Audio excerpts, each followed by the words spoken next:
Hello friends, welcome back. मेरा नाम है युवा और आप देख रहे हो explanation.o। होप करता है सब लोग बढ़िया होंगे और अच्छा कर रहे होंगे। अभी आप देख रहे हो the calamity before the regression, शायद ऐसा ही कुछ। मुझे नाम ध्यान से याद नहीं है, मैं कमेंट्स में लिख दूंगा। लेकिन उससे पहले अगर जो आप मेरे चैनल पर नए हो और ये सीरीज को पहली बार देख रहे हो तो जाकर तुम सबसे पहले इसका पिछला वाला एपिसोड देखो, वरना तुम्हें आगे का कुछ भी समझ में नहीं आएगा। पहले एपिसोड की लिंक डिस्क्रिप्शन में है, जाकर चेक करो। और हाँ, चैनल को सब्सक्राइब कर देना, वीडियो को लाइक कर वीडियो को शेयर कर देना। चलो बकवास करते हैं बंद और चालू करते हैं।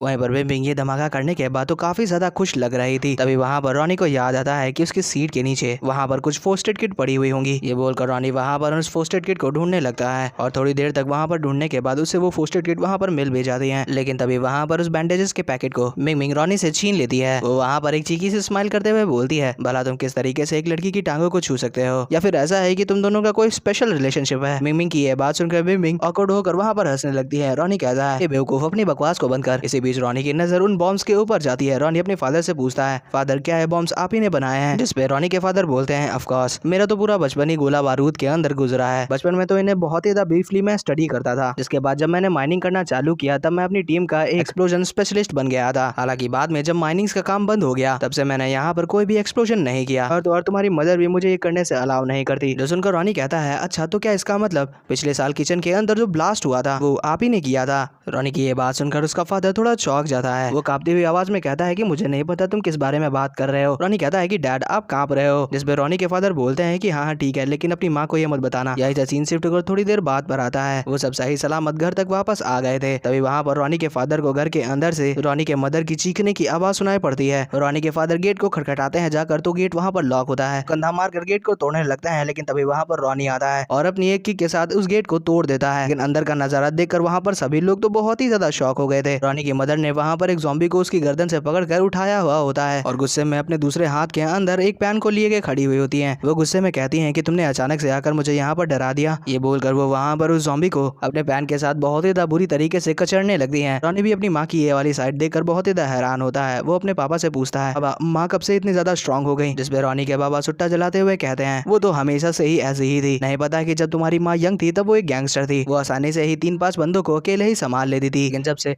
वो मुझसे मिली उसने अपने आप को रिस्ट्रेन करना चालू कर दिया। यहाँ तक तुम्हारी माँ ने ही मुझे मजबूर किया था उसके साथ शादी करने के लिए। रॉनी के फादर का ये बोलना ही था कि तभी वहाँ पर उसके मुंह के ऊपर आकर पैन लगता है, जो कि रॉनी के मदर ने फेंका था। रॉनी के मदर कहती है, बेशरम, तू ही होता जो मेरे पैरों पे गिरकर भीख मांग रहा था तुझसे शादी करने के लिए। और तू रॉनी, तूने गेट को क्यों तोड़ा? तुझसे तो मैं बाद में बात करूंगी। मदर से यह धमकी पाकर रॉनी की वहाँ पर खिसक जाती है। वो कहता है, अरे रे मेरी बात को तो सुनो, मैं इसे एक्सप्लेन कर सकता हूँ। लेकिन तभी वहाँ पर रॉनी के पीछे से बेमिंग आ जाती है। बेमिंग कहती है कि आंटी अब रॉनी को ब्लेम मत करो, वो तो आपकी चिंता कर रहा था कि आपको कुछ ना हो जाए। वहीं पर रॉनी की मदर बेमिंग को देखकर तो 180 टर्न मार देती है। वो कहती है कि अरे रे बेटा, मैं तो मजाक कर रही थी, तुम्हें खुद ही पता है कि मैं कितनी ज्यादा नरम दिल की हूँ। लेकिन तभी वहाँ पर एक और ज़ॉम्बी घर की दीवार को टापते हुए घर के अंदर आने लगता है। हालांकि वो वहाँ पर दीवार तक पहुंचा ही होता है, तभी उसके जबड़े के ऊपर आकर लकड़ी का एक लठ लगता है और वो वहाँ से नीचे गिर जाता है। ब्रदर हुआंग ने किया था। ब्रदर हुआंग वहाँ पर चिल्लाते हुए कहता है कि अपनी ये चटर पटर को बंद करो, बाहर बहुत सारे ज़ॉम्बीज़ झुंड के अंदर विलेज की तरफ बढ़ रहे हैं। रॉनी भी ये सुनकर अपनी स्वॉर्ड के ऊपर अपनी ग्रिप को बढ़ा देता है और वहाँ पर अपनी एबिलिटी को भी एक्टिवेट कर लेता है, जिसके साथ ही रॉनी वहाँ पर ज़ॉम्बीज़ को काटना चालू कर देता है। केवल वही नहीं, उसके अंदर उसकी मदर, उसके फादर और उसकी बहन भी थी। वो लोग वहाँ पर गाजर मूली की तरह ज़ॉम्बीज़ को काट रहे थे, जिसे देखकर वो ज़ॉम्बीज़ भी वहाँ से पीछे हटने लगते हैं। मिंग ये देखकर बहुत ही हैरान होती है। ये ज़ॉम्बीज़ तो डर के मारे पीछे जा रहे हैं। जिस पे रॉनी कहता है कि नहीं, ऐसा नहीं है, ज़ॉम्बीज़ किसी भी तरीके के डर या दर्द को महसूस नहीं कर सकते। लेकिन तभी वहाँ पर ज़ॉम्बीज़ वापस आने लगते हैं और अब की बार उनके हाथों के अंदर सीढ़ी आरी दराती और कुदार भी थी। रॉनी के फादर तो ये देखकर बहुत ही हैरान होते हैं। क्या इन ज़ॉम्बीज़ को अभी भी पता है कि किस तरीके से वेपन्स को इस्तेमाल किया जाता है? रॉनी कहता है कि नहीं, जरूर इन ज़ॉम्बीज़ को कोई कंट्रोल कर रहा है। बैकग्राउंड नॉइस के लिए माफ करना क्योंकि बारिश हो रही है। तभी वहाँ पर रॉनी को अपने ऊपर से बहुत ही इमेंस ऑरा महसूस होता है। रॉनी अपनी मुंडी उठाकर ऊपर की तरफ देखता है तो वो पाता है कि उस लाल चांद की रोशनी के अंदर बिल्डिंग के ऊपर कोई बंदा खड़ा हुआ है। ये बंदा कोई और नहीं बल्कि लिंजी होता है, जो कि अब इवॉल्व होकर एक म्यूटेंट बन चुका है। यही से सीन चेंज होकर थोड़ी देर बाद बढ़ाता है। वहाँ पर एक बहुत ही बड़ा धमाका होता है और उस धमाके की चपेट में आकर बहुत सारे ज़ॉम्बीज़ मर गए थे। हालांकि अभी भी ज़ॉम्बीज़ की तादाद लगातार बढ़ती जा रही थी। रॉनी के फादर वहाँ पर गाली देते हुए बोलते हैं, साले ये ज़ॉम्बीज़ एक जगह पर इकट्ठा होकर हमारे घर के ऊपर क्यों अटैक कर रहे हैं? मुझे एक और बॉम्ब दो। मिमिंग कहती है कि सारे के सारे बॉम्ब्स पहले ही खत्म हो चुके हैं।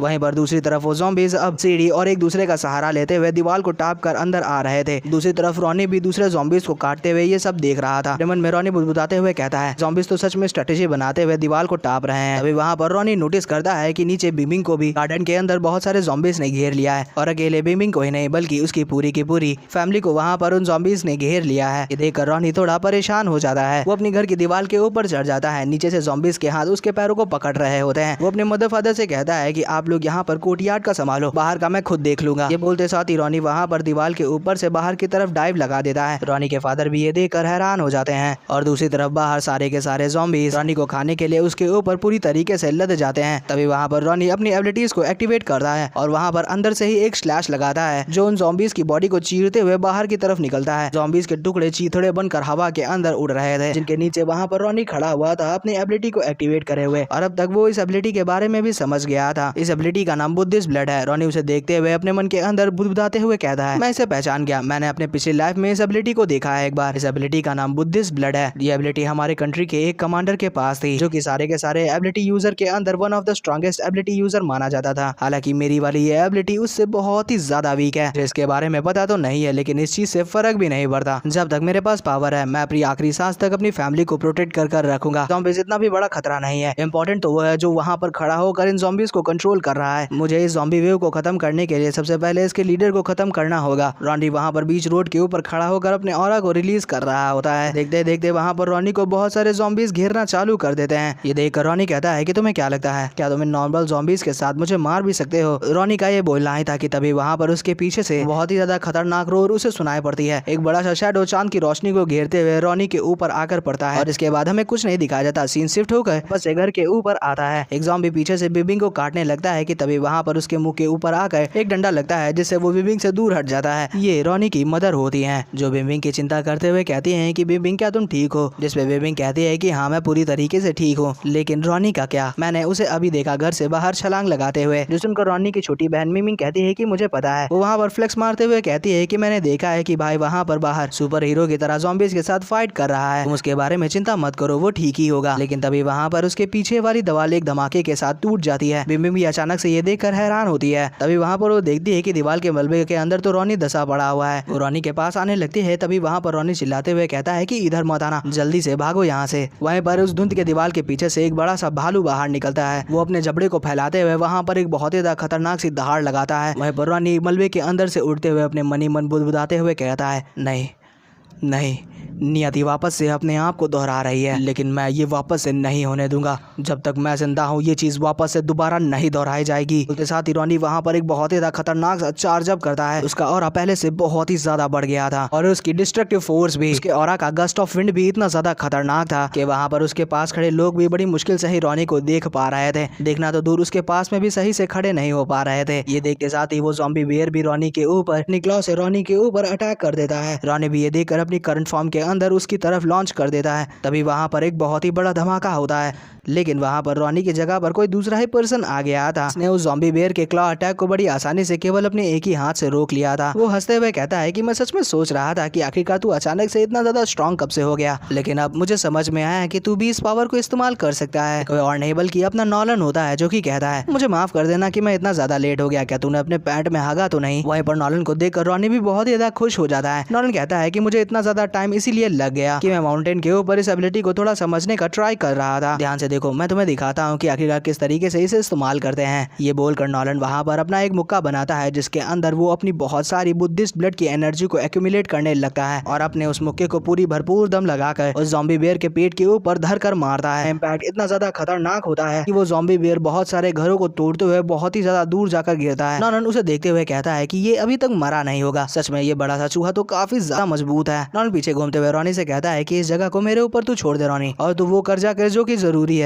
रॉनी भी इस पे स्माइल करते हुए मान जाता है। यहीं से सीन शिफ्ट होकर कुछ समय बाद पर आता है। रॉनी वहाँ पर उसी बिल्डिंग के ऊपर आ गया था जिस बिल्डिंग की छत के ऊपर लिंजी खड़ा हुआ था। रॉनी वहाँ पर लिंजी से कहता है कि लिंजी, मैंने एक्सपेक्ट नहीं किया था कि तू अभी तक जिंदा होगा। लिंजी ये सुनकर कहता है कि हाँ, नहीं नहीं, तूने सही कहा, पुराना वाला लिंजी तो बहुत ही पहले मर चुका है, ये लिंजी तो ब्रांड न्यू है। मैंने उस इंसानी कमजोर बॉडी को कब का छोड़ दिया। रॉनी, मुझे ध्यान से देख, देख, मैं आधा ज़ॉम्बी आधा ह्यूमन और कंप्लीट इमॉर्टल हूँ। मैं अपनी इंसानी कॉन्शियसनेस को मेंटेन करने के साथ ही साथ ज़ॉम्बीज को भी कंट्रोल कर सकता हूँ। इस ज़ॉम्बी अपोकलिप्स का एक अकेला सम्राट हूँ। तुम लोगों को बता दूं कि ये बंदा एक म्यूटेटेड इवॉल्वर बन चुका है, लिन कहता है, लेकिन मुझे इसके लिए तुम्हें थैंक्स कहना चाहिए। अगर जो तुमने वहाँ पर उस ज़ॉम्बी वुल्फ के चीथड़े नहीं उड़ाए होते तो उसका कोर आकर मेरे पास कैसे गिरता और मैं इवॉल्व कैसे होता। मुझे लगता है कि तुम्हारी इस काइंडनेस का मुझे तुम्हें रिपे करना चाहिए, तुम्हें जान से मारकर। लिन का ये बोलना ही था कि तभी वहाँ पर रॉनी आता है और लिन को अपने केवल एक ही स्वॉर्ड अटैक के साथ बीच से फाड़ देता है। रॉनी कहता है, चुप कर बे कुत्ते, फालतू में भौंक रहा है। तो यहाँ पर इस अपोकलिप्स का किंग बनना चाहता है, इतना ज्यादा कमजोर होने के बाद भी। लिन को मारने के बाद रॉनी अपने मन ही मन बुदबुदाते हुए कहता है, अब मैंने जब यहाँ पर इसे खत्म कर दिया है तो नॉलन के साइड के ऊपर भी ज्यादा प्रेशर नहीं पड़ रहा होगा।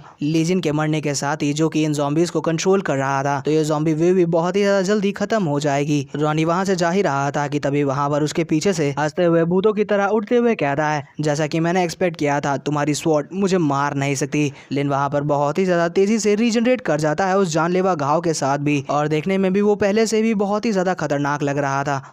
रॉनी ये देखकर तुरंत ही पहचान जाता है कि लिन ने उस ज़ॉम्बी वुल्फ के कोर को खाने के साथ ही साथ उसकी रीजनरेशन की एबिलिटी को भी इनहेरिट कर लिया है। वो पीछे मुड़कर अपने आप को डिफेंड करने के लिए तैयार ही होता है। तभी वहाँ पर लिन पलक झपकते ही अचानक से रॉनी के पीछे आ जाता है। लिन रॉनी से कहता है, हम दोनों लोग एक ही स्पीशीज के हैं रॉनी, ये पूरा एरा हमारा हो सकता है अगर जो तुम मेरे सामने सबमिट कर दो। ये ज़ॉम्बी हमारे सोल्जर बन जाएंगे और ये इंसान हमारे लाइफ स्टॉक्स। तो इकट्ठा किया हुआ खाना रॉनी अपनी आंखों से देख, मैंने इतने सारे ज़ॉम्बीज को स्पेशली तेरे फैमिली के लिए इकट्ठा किया है, देख और मुझे बता कैसा लगा मेरा ये गिफ्ट। वहीं पर दूसरी तरफ हमें घर पर दिखाया जाता है दीवार के उस हिस्से को जिसे उस ज़ॉम्बी बेयर ने रॉनी के साथ में तोड़ दिया था। उसे ब्रदर हुआंग, अंकल न्यू और रॉनी के फादर एक टेम्परेरी फेंस बनाकर रोक रहे होते हैं ज़ॉम्बीज को अंदर आने से। अंकल न्यू रॉनी के फादर से कहते हैं, हुआंग न्यू ये चीज ज्यादा देर तक टिकेगी नहीं। जो सुनकर रॉनी के फादर कहते हैं कि हिम्मत बनाए रखो, नॉलन और रॉनी बहुत ही जल्दी यहाँ पर आ रहे होंगे, तब तक कि हमें यहाँ पर इन्हें अंदर आने से रोकना ही होगा। तभी वहाँ पर रॉनी के फादर को किसी चीज की आवाज सुनाई पड़ती है। अचानक से वो ज़ॉम्बी बेयर उड़ते हुए आकर उस टेम्परेरी फेंस से जाकर लगता है और उस दीवार की जगह पर अटक कर उसे भर देता है। नॉलन उस ज़ॉम्बी बेयर की छाती के ऊपर खड़ा हुआ होता है, अपने पसीनों को पोंछते हुए वो कहता है, ये तो काफी ज्यादा टफ था।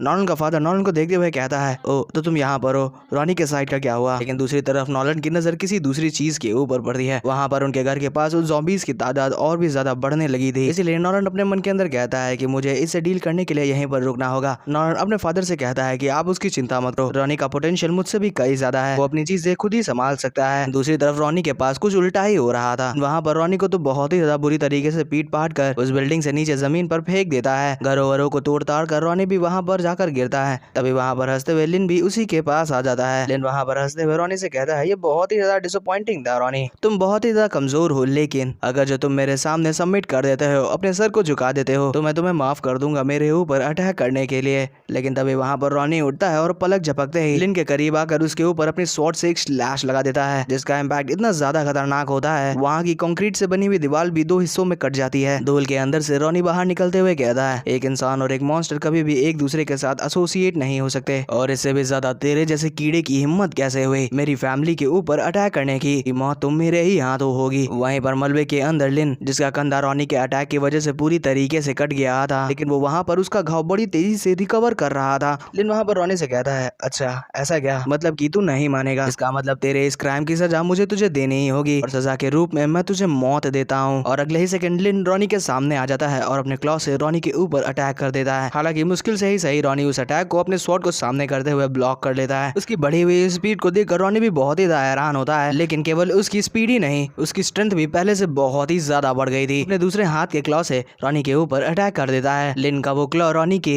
ऑरा बैरियर को काटते हुए उसके हाथ पर जाकर लगता है। अपनी ऑरा बैरियर को इतनी आसानी से कटता देख रॉनी तुरंत ही वहाँ से पीछे हट जाता है लिन के पास से। लिन भी ये देखकर हैरान था कि उसका ऑरा बैरियर भी उसके उस अटैक को ब्लॉक नहीं कर पाया। दूसरी तरफ लिन भी ये देखकर इंप्रेस हो गया था कि रॉनी ने उसके फुल पावर अटैक को ब्लॉक कर लिया और अभी भी जिंदा खड़ा है। वहीं पर लिन अपने मन के अंदर बुदबुदाते हुए कहता है, ये मेरी बुद्धिस्ट ब्लड एबिलिटी मेरे स्टेमिना को बहुत ही ज्यादा तेजी से ड्रेन कर रही है, मतलब कि खत्म कर रही है। अगर जो इसी तरीके से चलता रहा तो मैं इसे ज्यादा देर तक मेंटेन नहीं कर पाऊंगा। तभी कुछ अजीब सा होता है। लिन अचानक से रॉनी के फेस के सामने आ जाता है और कहता है कि मैंने झूठ बोला था कि मैंने अपनी फुल पावर का इस्तेमाल किया है। अगला ही सेकंड हवा के अंदर कुछ खून की चींटे उछलती हैं और लिन रॉनी की बॉडी के ऊपर एक बड़ा सा कट लगाते हुए लिन के पीछे निकल जाता है। लेकिन तभी रॉनी अपने पास से अपनी स्लीव के अंदर से एक ग्रेनेड निकालता है, अपने पीछे खड़े लिन के फेस के पास उस ग्रेनेड को फेंक देता है। बॉम्ब ब्लास्ट होता है और वहाँ पर एक बहुत ही बड़ा धमाका होता है। लेकिन लिन को तो उस धमाके से कोई भी फर्क नहीं पड़ता है। वो उस धमाके की लपटती हुई आग के अंदर से बाहर निकलते हुए कहता है, तुम्हें क्या लगता है कि तुम्हारे इन छोटे मोटे पटाखों से तुम मुझे मार पाओगे? लेकिन तभी वहाँ पर लिन नोटिस करता है कि रॉनी तो वहाँ पर है ही नहीं। देखकर लिन वहाँ पर हंसते हुए कहता है, अच्छा तो तुम मुझसे यहाँ पर भागना चाह रहे हो, पर तुम्हारी खून की गंध इतनी ज्यादा है कि तुम कहीं पर भी छुप जाओ, मैं तुम्हें ढूंढ लूंगा। यहीं से सीन शिफ्ट होकर रॉनी के ऊपर आता है, जिसके आसपास के एनवायरनमेंट को देखकर लग रहा था कि वो किसी कन्वीनियंस स्टोर के अंदर छुपा हुआ है। अपने घाव से खून को रोकने के लिए अपने हाथों के अंदर बैंडेजेस को बांध लिया था और उसके थोड़े मोड़े घाव भी उसकी एबिलिटी ने हील कर दिया था। रॉनी कहता है कि मैंने कभी नहीं सोचा था कि ये बुद्धिस्ट एबिलिटी मुझे हील भी कर सकती है। हालांकि इसने मेरी पूरी की पूरी एनर्जी को डिप्लेनिश कर दिया है। ये मेरा एक आखिरी मौका है जिंदा बचने के लिए। वहीं पर हमें लिन को दिखाया जाता है जो रॉनी के ब्लड की गंध को सूंघते हुए एक पेट्रोल स्टेशन पे आ गया था। लिन कहता है, पेट्रोल स्टेशन? लगता है कि अपनी कबर चूज करने के लिए तेरी चॉइस बहुत ही ज्यादा बद्दी है। आगे बढ़ते हुए और वहाँ की खड़ी हुई गाड़ियों को तबाह करते हुए लिन वहाँ पर नोटिस करता है कि वहाँ पर फ्लोर के ऊपर बहुत सारा पेट्रोल फैला हुआ है और उसी से थोड़ा आगे एक रस्सी जमीन से बंधे हुए ऊपर जाकर एक ग्रेनेड से अटैच्ड है। इन ऑब्वियस ट्रैप्स को देखकर लिन कहता है, तुम्हें क्या लगता है कि मैं कोई बेवकूफ हूँ जो तुम्हारे खून की गंध को ट्रेस करते हुए तुम्हारे स्ट्रैप में फंस जाऊंगा? मैं बहुत ही अच्छी तरीके से स्मेल कर सकता हूँ कि तुम कहाँ पर हो। ये बोलकर वो वहाँ पर पेट्रोल स्टेशन की छत के ऊपर अपनी क्लॉ से एक स्लैश लगा देता है। अंदर से कुछ नहीं, केवल रॉनी की जैकेट बाहर आती है जो कि लिन के अटैक की वजह से आधे हिस्से में कट गई थी। आधी कटी जैकेट नीचे गिर रही होती है। लिन भी उसे देखकर हैरान होता है, लेकिन तभी अचानक से उसी जैकेट के पीछे से रॉनी बाहर निकलता है और उसके मुंह के ऊपर कोई चीज फेंक कर मारता है। वो चीज लिन के आंखों में जाकर लगती है और लिन वहाँ पर दर्द के अंदर तड़पना बिलंगना चालू कर देता है। वो कहता है कि ये दर्द कर रहा है, आखिरकार ये क्या था हरामखोर? रॉनी कहता है कुछ नहीं, बल्कि एक मामूली सा सॉल्ट नमक था। रॉनी कहता है, वुल्फ के कोर को खाने के बाद तुमने उसकी एबिलिटी तो इनहेरिट कर ली, लेकिन इसके साथ ही साथ तुमने इसकी वीकनेस को भी इनहेरिट कर लिया है, जिसकी वजह से ये चीज तो तुम्हारे लिए और भी ज्यादा पेनफुल होगी। रॉनी कहता है कि ये ट्रैप केवल तुम्हारा ध्यान भटकाने के लिए था। तुमने इस ट्रैप को देख लिया जो कि कोई एक अंधा भी देख सकता था और अपने गार्ड को डाउन कर दिया। तुझे क्या लगता है, क्या तू इस तरीके से इस अपोकलिप्स का किंग बनेगा? अजय घंटा मेरा। ये बातों को सुनकर लिन वहाँ पर गुस्से में आ जाता है और रॉनी के ऊपर अटैक करने लगता है। हालांकि रॉनी बड़ी आसानी से उसकी उस अटैक को डॉज कर लेता है। रॉनी कहता है, नहीं, अब तो कोई चांस ही नहीं है जो तू मेरे ऊपर कोई एक हिट भी लैंड कर दे। रॉनी वहाँ पर उसी स्किल को याद करता है जिस स्किल से नॉलन ने वहाँ पर उस ज़ॉम्बी बेयर को पंच मारा था। वो अपनी बहुत सारी ब्लड एनर्जी को अपने एक हाथ के अंदर चैनल करना चालू कर देता है। लिन भी रॉनी के इस बढ़ी हुई ताकत को देखकर हैरान होता है। दूसरी तरफ रॉनी भी अपने अटैक को प्रिपेयर कर लेता है। वहीं पर रॉनी की बुद्धिस्ट एनर्जी से बना हुआ एक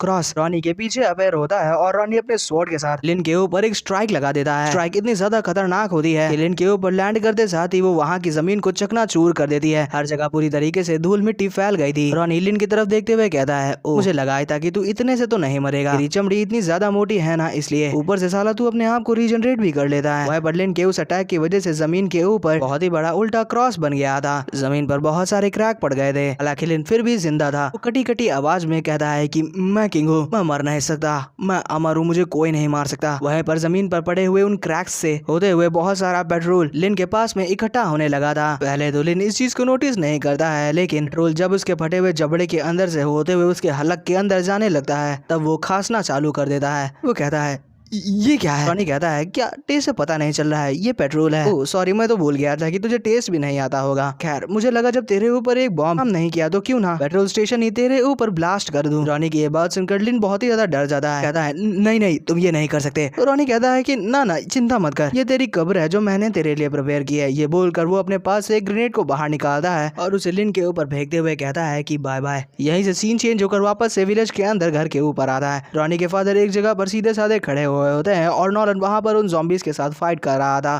थोड़ी देर तक स्ट्रगल करने के बाद नॉलन के फादर नोटिस करते हैं कि सुबह हो रही है। बस जैसे ही वहाँ से बाहर आता है तभी वहाँ पर मिमिंग चिल्लाते हुए कहती है, उधर देखो, क्योंकि वो सारे के सारे ज़ॉम्बीज धूप से बचने के लिए वापस से जंगल की तरफ जाने लगे थे। ये ज़ॉम्बी वेव अब खत्म हो गई थी। सभी के सभी बहुत ज्यादा खुश हो जाते हैं ये देखकर कि वो सारे के सारे जिंदा और सही सलामत हैं। वो वहाँ पर चिल्लाते हुए कहते हैं कि हमने सरवाइव कर लिया। वहीं पर दूसरी तरफ हमें रॉनी को दिखाया जाता है जो कि अपनी फाइट को लिन के साथ खत्म कर स्माइल करते हुए घड़ी की तरफ आ रहा था। वहाँ पर रॉनी को कोई उसका नाम लेकर पीछे से उसे बुलाता है। लिन की होती है। ये कोई और नहीं बल्कि लिन की होती है जो कि बहुत ही ज्यादा थकी हुई लग रही थी। वो रॉनी से कहती है, प्लीज मुझे बचा लो। ये बोलकर वो वहाँ पर बेहोश हो जाती है। यहीं से सीन शिफ्ट होकर कुछ समय बाद रॉनी के घर के ऊपर आता है, जहाँ पर बिंग बिंग रॉनी के ऊपर बहुत ज्यादा बुरी तरीके से चिल्ला रही होती है, क्योंकि रॉनी ने वहाँ पर बीच सड़क के ऊपर लीकिन के कपड़े उतार दिए थे। हालांकि रॉनी का पर्सपेक्टिव थोड़ा अलग था। रॉनी कहता है कि मैं तो केवल चेक कर रहा था कि उसकी बॉडी के ऊपर कोई ज़ॉम्बी के काटने के निशान तो नहीं है। क्या होता अगर जो वो इन्फेक्टेड होती और मैं उसे यहाँ पर लेकर आ जाता। वो सबसे पहले ज़ॉम्बी में बदल कर तेरा ही मुंह नोचती, जो इतना ज्यादा चपर चपर चल रहा है। वैसे भी उस वक्त पर मैंने अपर बॉडी के ऊपर कुछ भी नहीं पहना था, तो हिसाब बराबर हुआ। जिस पे मिमिंग कहती है कि इस तरीके से तो तू और भी ज्यादा ठरकी लग रहा था। कमी ने कभी कदार अपने दिमाग का तो इस्तेमाल कर लिया कर। ये तो अच्छा हुआ कि मैं वहाँ पर टाइम पर आ गई और तुम्हें रोक दिया। अगर जो सिस्टर बिंग बिंग तुम्हें इस तरीके से देखती तो बहुत ही ज्यादा बुरा हो जाता। जिस पे रॉनी कहता है इसमें क्या गलत है, अगर जो बिंग बिंग मुझे इस तरीके से देख भी लेती तो क्या बुरा हो जाता। वहाँ पर रूम के अंदर से बिंग बिंग भी बाहर आ जाती है।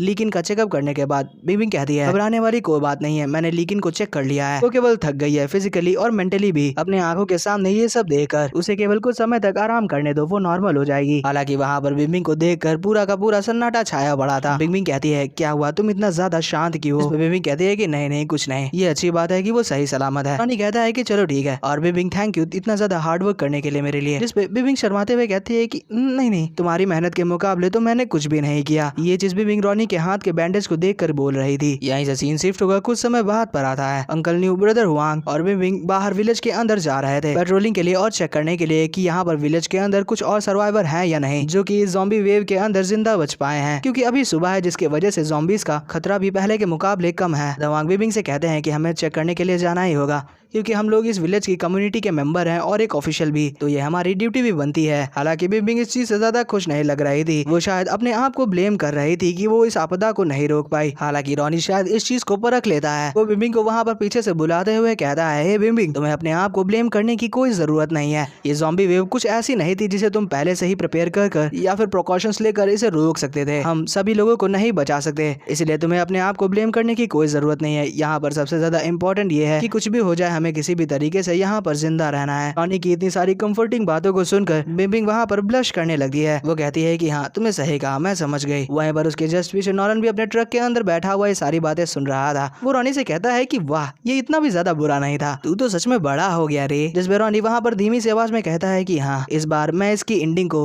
वापस रिपीट नहीं होने दूंगा। रॉनी ने ये चीज बहुत ही ज्यादा धीमे बोली होती है, जिसके वजह से ये चीज नॉलन को सुनाई नहीं पड़ती। हाँ तूने क्या कहा, मतलब मुझे समझ में नहीं आया, तूने क्या बोला, जरा फिर से बोल।